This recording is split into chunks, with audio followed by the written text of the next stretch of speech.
Some of the poorest, most remote parts of South Sudan have been designated 5 on the global hunger scale. There is no category 6. Do you think you are on the brink of a famine? Yes.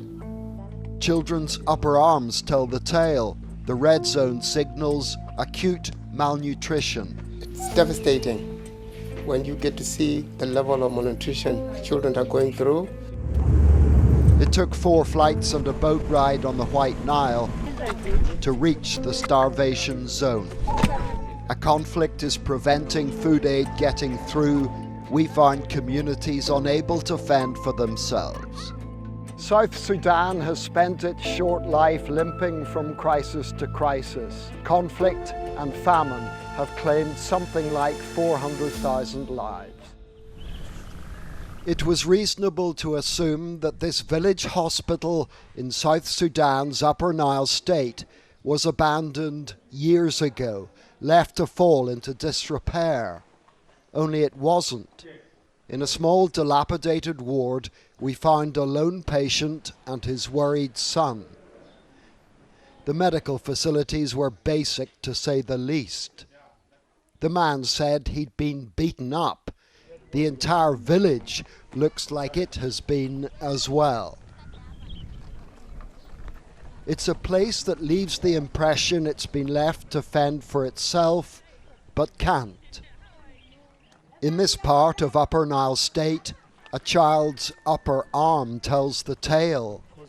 If it's so thin that a special measuring tape reaches the red zone, then the child is suffering acute malnutrition. She is very malnourished. Okay, very malnourished, severe. Why is the child in this condition?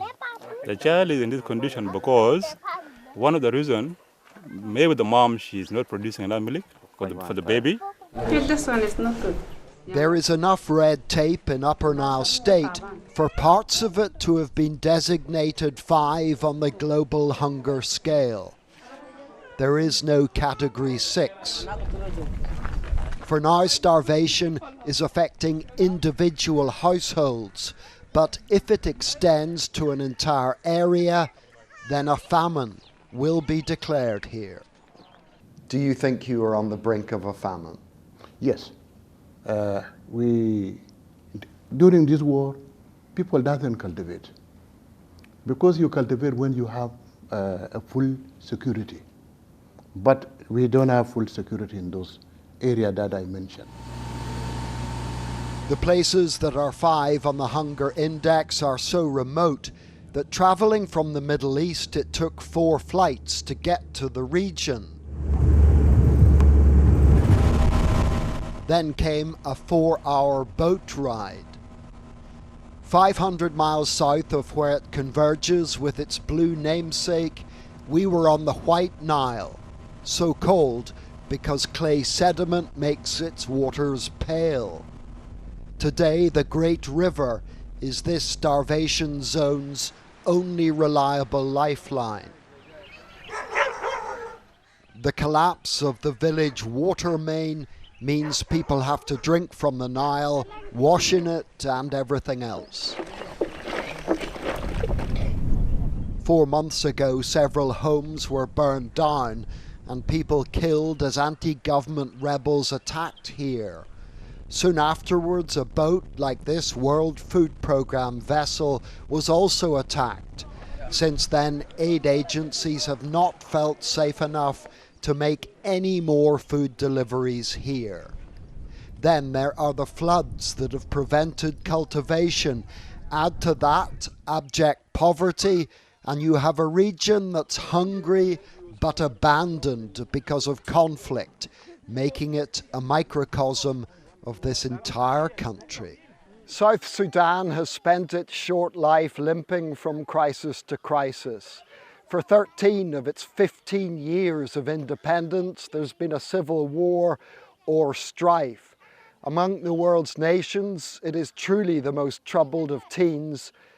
Conflict and famine have claimed something like 400,000 lives. Much of Upper Nile State has relied on international aid for years.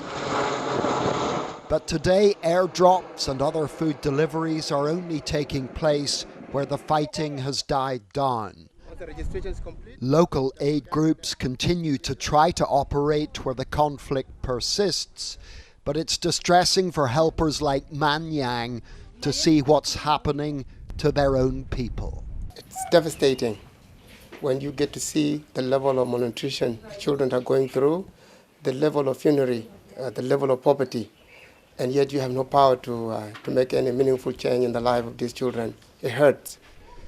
Another big factor in the downward trajectory is increasing demand for assistance elsewhere in the world and cuts in the international aid budgets of rich nations like the US and the UK. We've all heard of the devastating aid cuts under Trump in the US and the UK slashing aid budgets to the poorest countries. But this is what it looks like. It's a health service on the brink of collapse. It's mothers desperate to feed their children when they don't know where their next meal is coming from. And meanwhile, the eyes of the world look away. Because of the cuts, this camp for the displaced doesn't receive food supplies any longer. This woman wanted to show us her makeshift home, and when she pointed to some standing sticks, it took a moment to realize this is all that was left of it.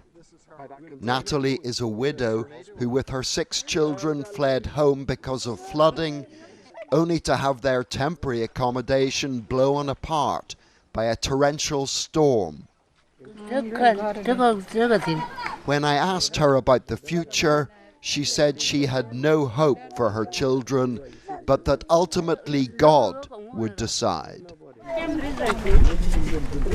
Extreme weather events have exacerbated things, but it would be a mistake to call the unfolding tragedy here a natural disaster. It's a man-made disaster. It's not a natural. It's a man-made disaster. Because those who are fighting now, they are not listening. These are the people who have been misinformed about the policy in the country. It is a man-made. One of our guides on this trip was a Presbyterian minister. The Reverend Toot grew up in this part of the world, and it was a painful homecoming. I wish that everybody could see what we have seen here.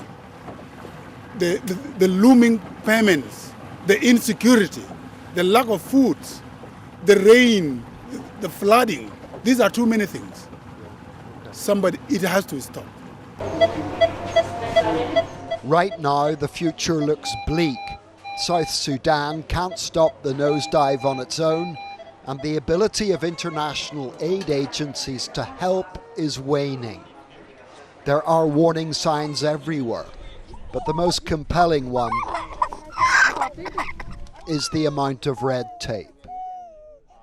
John Irvine, ITV News, Upper Nile State, South Sudan. Well, John has now left South Sudan and is in Nairobi tonight, the capital of neighbouring Kenya. John, such a moving report. Does it feel to you that these people are being abandoned? Good evening, Mary. Yes, I think that's exactly what's happening. And the South Sudanese government isn't doing much to help its own people. It's too busy literally fighting to stay in power and lining its own pockets.